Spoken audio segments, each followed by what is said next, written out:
Bonjour! First of all, welcome to the M2000C and to this first training session, which we will hold at the Batumi airport. Today we will practice the startup procedures. The first thing you'll want to do is to go through the pre-flight checklist and verify that all the cockpit instruments and switches are correctly set for. Good. Let's move to the procedures required before the engine start. First, turn the master battery switch to on. You will notice that the transformer and two alternator switches are already in the on position, which is as it should be. Next, call the crew chief and ask him to turn on the ground power. This is necessary for the next.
Next step.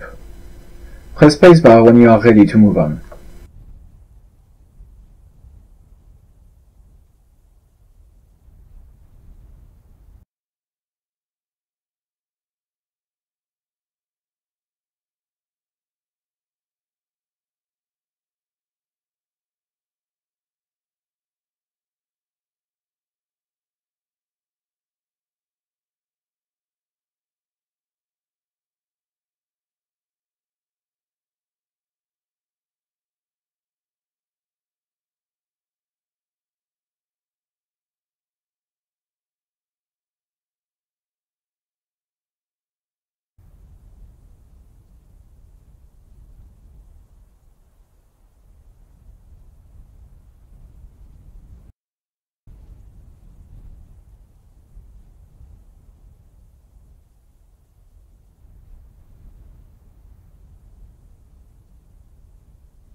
Chief, turn on the ground power. Copy. Ground power is now on. Next, we will cover the alignment of your INS. There are two ways to do that. The standard one, lasting around 8 minutes, and the so-called memory alignment, which is shorter, but requires the aircraft to remain stationary since the last use of the INS. In most cases, apart from QRA, or Quick Reaction Alert, you will be doing a standard alignment. First, check that the PSC operational mode knob is set to N. Then move the PSM mode, this is the left knob, to VEI position, and the data selection knob on your PCN to LG. You will now see the latitude and longitude of your aircraft given by the INS. The important thing to remember here is that the INS is not a GPS. It does not receive any signal that lets it define the position of your aircraft. What it needs is the initial point used for all the navigation calculations made during the flight. In most cases, the information which you will see after initiating your INS will not be accurate, and it is crucial that you update it manually before starting the alignment process. You will need to change the latitude and longitude coordinates and feed your INS with the correct data. You already should have the selection knob in LG position. Choose the left window by clicking on the 1 or 7 key on the numpad. The INS and EFF buttons will light up, and the window will show a series of dashes indicating the number of digits you need to enter. Just to clarify things, INS comes from insert, which has the same. Now you can introduce your current position.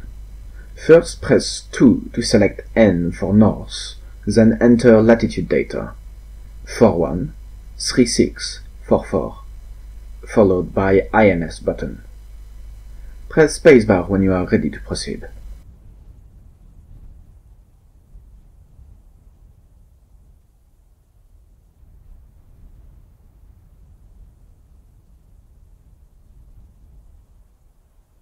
Now repeat the same for longitude, which is displayed in the right window. Press 3 or 9 on the numpad. You will notice that the right window has 7 digits, as opposed to 6 available in the left one. Then press 6 for east, and enter longitude data 041, 36, 52, and finish with INS button again. Press spacebar when you are ready to proceed. One more thing you need to set is your current altitude above the sea level. To do so, move the data selection knob to the Alt position. Now you can select the left window for feet or the right one for meters. In most cases you will be using the left one, so go ahead and select it. Press 1 to select positive values and then enter the following data 00037 and press INS. Then press spacebar when you are ready to proceed.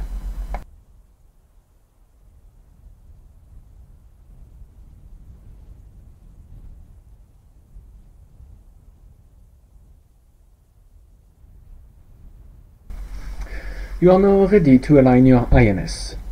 Turn the PSM mode knob from VEI to ALN. The yellow ALN light will start blinking and the VAL button will light up. Go ahead and press it. This will initiate the alignment. You can check the progress by moving the PSM operational mode knob to STS position. In the right window you will see the total progress going from 100 to 0. In the left one you will see a digit defining how accurate the current alignment is. No digit at all, meaning no alignment at all. And then from 4 for very low precision to 1 being the best. You will see the timer counting down to the next alignment level. Remember that the whole process will take around 8 minutes. You will know that it is complete when the green Prêt light stops blinking and becomes steady. Press spacebar when you are ready to proceed. Good. Okay, before we go further, let's check the lights by pressing the test switch located on the right side of the electrical panel.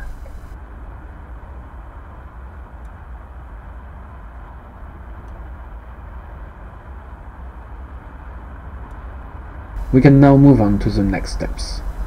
First, power up your HUD.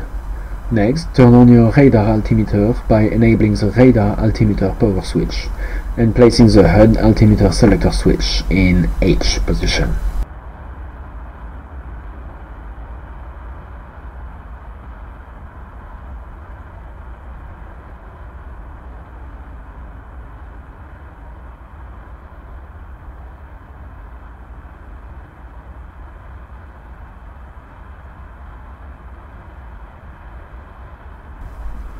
Turn on your navigation, formation and anti-collision lights.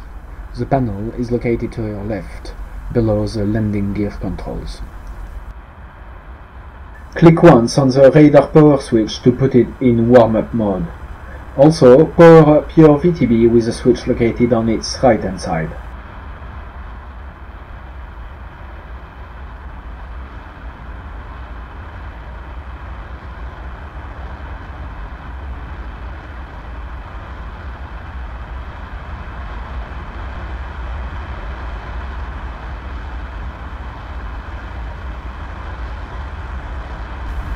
Next, set the VOR INS knob to N position and enable your TACAN by turning its mode selector to TR.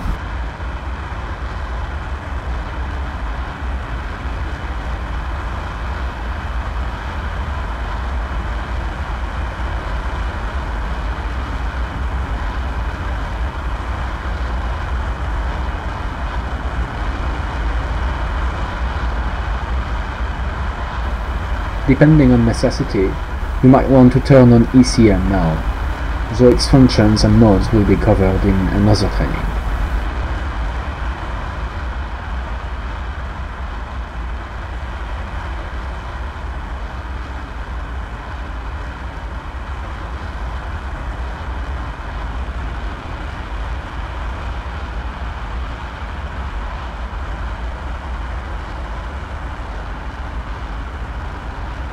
Request rearming. Copy.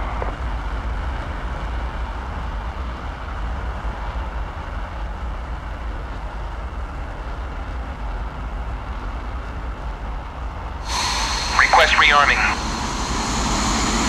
Copy.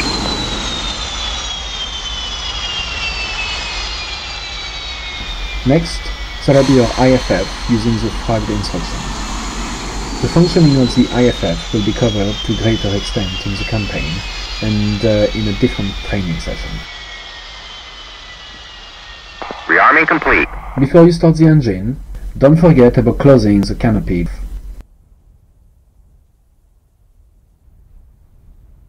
To do so, first move the lever on your right side backwards in order to lower the canopy.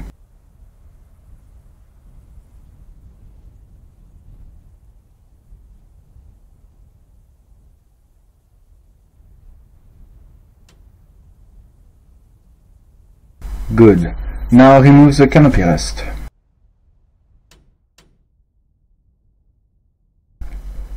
Before you start the engine, you need to obtain clearance from the tower, and this is a good moment to very briefly cover the functioning of the radios. M2000C has two radios. The top one is the UHF, or auxiliary radio. It can operate on 20 preset frequencies. The bottom one is a VUHF, or main radio. It usually operates on preset channels, but you can manually dial in the required frequency. Let's do this now. The first thing you need to do is to power up both radios by switching the UHF operation mode selector to M and the VUHF RX mode selector to POL or POL plus G. After that, you can move on to the next steps.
chocks.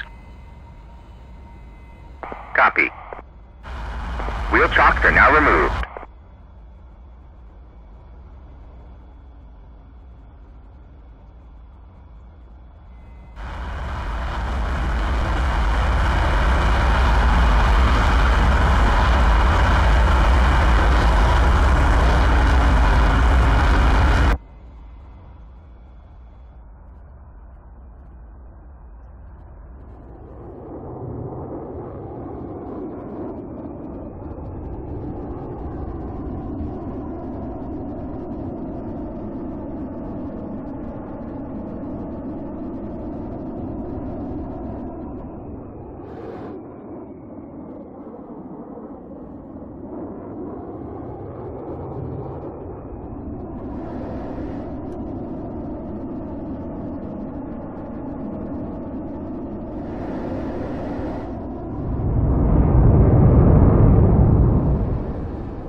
Natumi, Chevy, 1-1, request takeoff.